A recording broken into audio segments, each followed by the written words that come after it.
देखिए ये ग्राफिक्स के द्वारा हम आपको दिखा रहे हैं कि इस तरह से अपराधियों ने बाबा सिद्दीकी को गोली मारी और तुरंत मुंबई के लीलावती अस्पताल बाबा सिद्दीकी को पहुंचाया गया,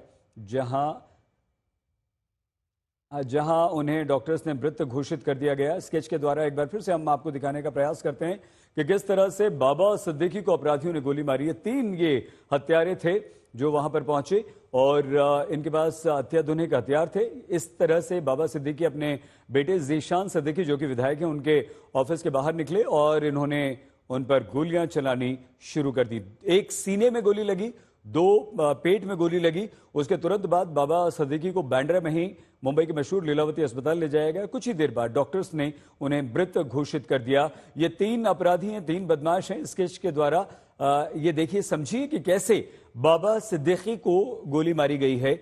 इनमें से एक उत्तर प्रदेश का रहने वाला है, एक हरियाणा का रहने वाला है, एक फरार है। उसके बारे में जानकारी अभी नहीं मिल पाई है। स्केच के द्वारा हम आपको लगातार दिखा रहे हैं, बार बार दिखा रहे हैं कि एक गोली बाबा सिद्दीकी के सीने में लगी थी और 2 गोली उनके पेट में लगी थी, जिसके बाद डॉक्टर्स उन्हें बचा नहीं पाए। तुरंत हालांकि बांद्रा में ही लीलावती हॉस्पिटल है, वहां उन्हें ले जाया गया, लेकिन डॉक्टर्स ने कुछ ही देर बाद 9:30 बजे की घटना है ये, 9:15 से लेकर 9:20 मुंबई पुलिस ने कहा कि 9:15 यानी कि 9:15 बजे वो अपने बेटे जीशान सिद्दीकी के ऑफिस से बाहर निकले। उनके साथ लोग थे, काफी सिक्योरिटी थी उनके साथ, लेकिन अब ये समझ में नहीं आ रहा है कि अगर सिक्योरिटी थी तो वो सिक्योरिटी वाले उस समय उनके साथ थे या नहीं थे। लेकिन इस तरह से 3 बदमाशों ने, अपराधियों ने बाबा सिद्दीकी को गोली मारी है। स्केच के द्वारा हम आपको ये बता रहे हैं, लेकिन मुंबई की लीलावती अस्पताल में उन्हें तुरंत ले जाया गया, पास में ही वहां पर है। और कुछ ही देर बाद डॉक्टर्स ने बाबा सिद्दीकी को मृत घोषित कर दिया। 9.9 mm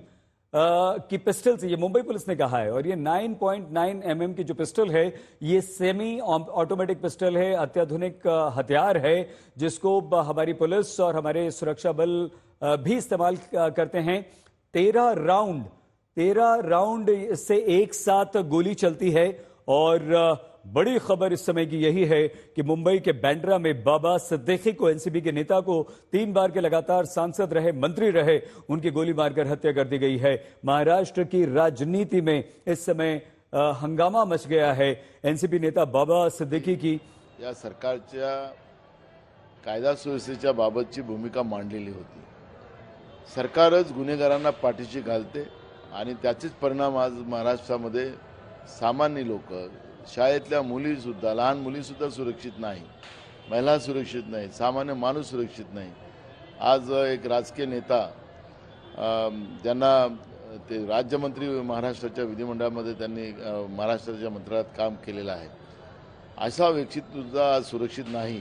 याचाच अर्थ महाराष्ट्रामधली जी कायदा सुव्यवस्था आहे ती पूर्ण खराब झालेली आहे।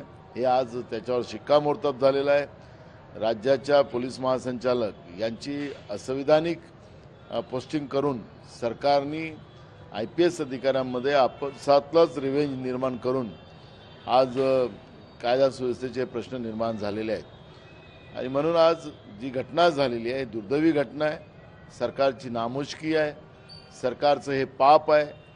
आणि अनेक लोकांनी त्यांना राजीनामा मागितला। मी तर राजीनामा नाही मागणार, यांना आता जनताच आता खुर्चीतून खाली उतरवेल, अशी परिस्थिती आज महाराष्ट्रामध्ये निर्माण झाली।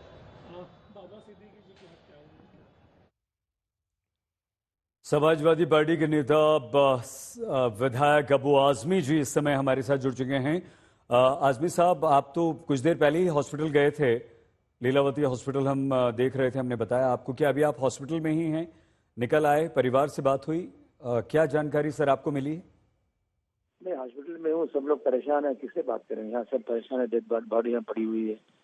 बाबा सिद्दीकी जैसा आदमी जिसका किसी से झगड़ा नहीं है, बहुत ही लवली फ्रेंडली आदमी।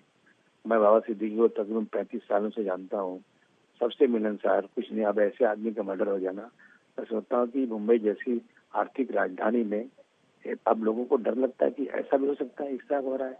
और अभी देखिए 2-3 दिन पहले कमाटीपुरा में मर्डर हो गया। ऐसा लगता है कानून का डर किसी को ही नहीं है।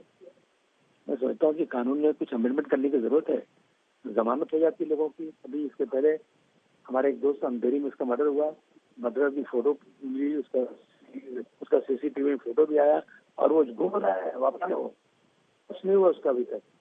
तो अगर ऐसा होगा, लोगों को डर निकल जाएगा, तो कोई भी किसी को मारते कैसे? ठीक है। आजमी साहब, धन्यवाद आपका आज तक से बातचीत करने के लिए।